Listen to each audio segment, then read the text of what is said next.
Untuk merekam, memvideo, atau untuk menghitung waktu, satu buah cutter, ballpoint, satu buah mobil kecil untuk praktek, satu buah double tip, penggaris, dan satu buah tabel pengamatan beserta styrofoam. Ya, selanjutnya styrofoam yang udah kita potong-potong seperti berikut. Ada yang ukuran 4 cm, ada yang ukuran 7 cm. Tujuannya adalah untuk melihat bagaimana benda bergerak secara beraturan atau hampir beraturan pada lintasan yang berbeda. Selanjutnya percobaan dengan 3 kondisi. Yang pertama, styrofoam datar tanpa ketinggian. Yang kedua, ketinggian 4 cm atau sedikit miring.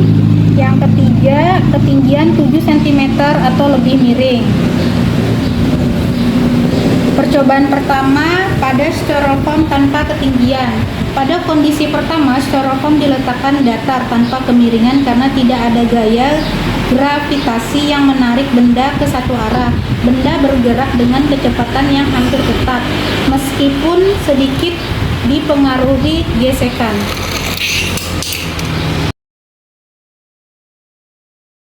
Selanjutnya yang kedua, ketinggian 4 cm. 4 cm agak sedikit miring ya. Pada kondisi kedua, satu sisi styrofoam diberi ketinggian 4 cm sehingga sedikit miring. Benda akan mulai bergerak sendiri karena ada gaya gravitasi kecil. Namun karena kemiringannya rendah, kecepatan cenderung tidak bertambah signifikan sehingga gerak yang terjadi masih dapat dikategorikan hampir GLB meski ada sedikit perubahan kecepatan, atau sedikit lebih beraturan meski ada sedikit perubahan kecepatan. Selanjutnya ketinggian 7 cm atau lebih miring.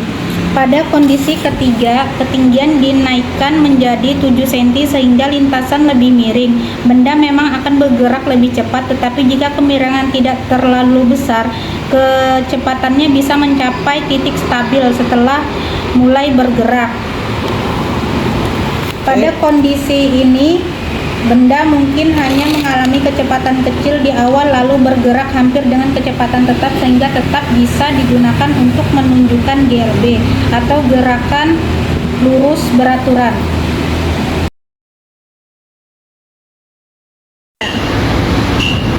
Dari ketiga percobaan ini kita dapat melihat bahwa GLB dapat terjadi ketika benda bergerak di lintasan yang hampir tidak memberikan percepatan. Lintasan datar adalah contoh paling jelas, sedangkan lintasan miring rendah seperti 4 cm dan 7 cm masih bisa menunjukkan gerak hampir beraturan jika kemiringannya tidak terlalu curam. Sekian percobaan kali ini, terima kasih.